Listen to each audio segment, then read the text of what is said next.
Hello, ഇന്ന് ഞാനിവിടെ ചെയ്യുന്നൊരു മുട്ട കറിയാണ്. എല്ലാവർക്കും ഇഷ്ടപ്പെട്ട ഉള്ളിയൊക്കെ ഇട്ടിട്ടുള്ള കറിയാണ്. ആദ്യം തന്നെ പറയട്ടെ, നിങ്ങൾക്ക് എൻ്റെ ചാനൽ ഇഷ്ടപ്പെട്ടെങ്കിൽ നിങ്ങളൊന്ന് സബ്സ്ക്രൈബ് ചെയ്യണം, ലൈക്ക് ചെയ്യണം, ഷെയർ ചെയ്യണം. ഞാനിവിടെ ഒരു 2 സവാള, മീഡിയം സൈസ് 2 സവാള, 2 തക്കാളി, 2 പച്ചമുളക്, 1 ഇഞ്ച് വലുപ്പത്തിനുള്ള ഇഞ്ചി, ഒരു പകുതി വെളുത്തുള്ളിയുടെ പകുതി എടുത്തിട്ടുണ്ട്, ഒരു 7 അല്ലി, പിന്നെ കറിവേപ്പില,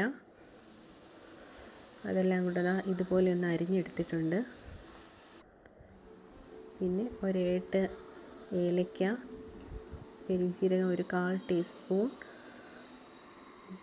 പട്ട 1 ഇഞ്ച് വലുപ്പത്തിന്, 3-4 ഗ്രാമ്പു, ഒരു 1/2 ടേബിൾ സ്പൂൺ മഞ്ഞൾപ്പൊടി, 1 ടേബിൾ സ്പൂൺ മുളക് പൊടി, 2 ടേബിൾ സ്പൂൺ മല്ലിപ്പൊടി.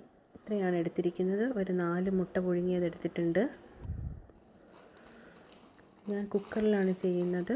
കുക്കറൊന്ന് ചൂടാകുമ്പോഴത്തേക്കും അതിലേക്ക് ഓയിൽ ഒഴിച്ച് കൊടുക്കാം. അതിനുശേഷം ഈ ഓയിൽ ഒഴിച്ചിരിക്കുന്നത് ഓരോന്നായിട്ട് ഇട്ട് കൊടുക്കാം. ഞാനിവിടെ സൺഫ്ലവറാണ് ഉപയോഗിക്കുന്നത്. വെളിച്ചെണ്ണ വേണമെന്നുള്ളവർക്ക് അത് ഉപയോഗിക്കാം.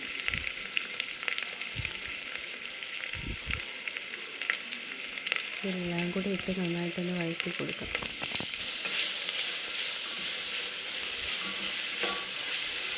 സവാളയ്ക്കൊന്ന് വഴഞ്ഞ് കിട്ടാൻ വേണ്ടിയിട്ട് കുറച്ച് ഉപ്പ് കൂടി ചേർത്ത് കൊടുക്കാം. ഉപ്പ് ചേർക്കുമ്പോൾ നന്നായിട്ട് വഴന്ന് കിട്ടും.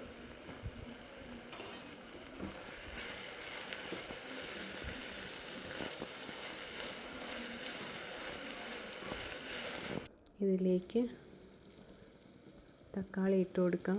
ജസ്റ്റ് ഉള്ളി ഒന്ന് വഴന്നതിന് ശേഷം മാത്രമേ തക്കാളി ഇട്ട് കൊടുക്കാവൂ.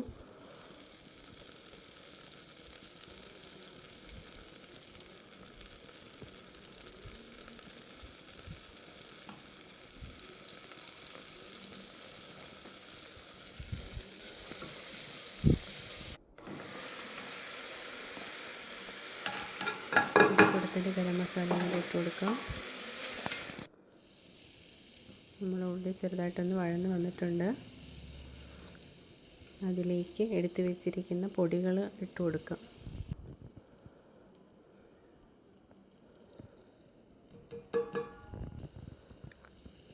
അതിനുശേഷം ഒരു 1/2 കപ്പ് വെള്ളം ഒഴിച്ചു കൊടുക്കാം.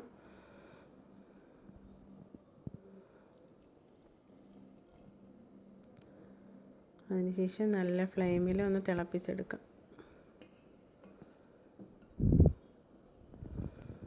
അതിനുശേഷം കുക്കർ ഒന്ന് അടച്ച് വെച്ച് ഒരു 2 വിസിൽ വരുന്നവരെ ഒന്ന് വെയിറ്റ് ചെയ്യണം.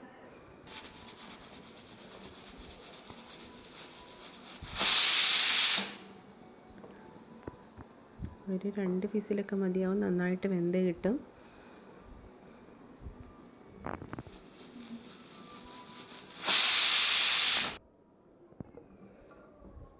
ചൂട് പോയതിന് ശേഷം കുക്കറൊന്ന് തുറന്ന് നോക്കാം.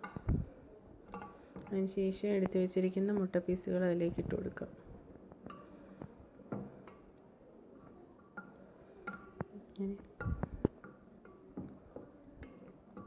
മുട്ടക്കറി റെഡിയായിട്ട് വന്നിട്ടുണ്ട്. എല്ലാവരും ഒന്ന് ട്രൈ ചെയ്ത് നോക്കണം. ഇഷ്ടപ്പെട്ടെങ്കിൽ ഒന്ന് ലൈക്ക് ചെയ്യണം, ഒന്ന് സപ്പോർട്ട് ചെയ്യണം. Okay, by.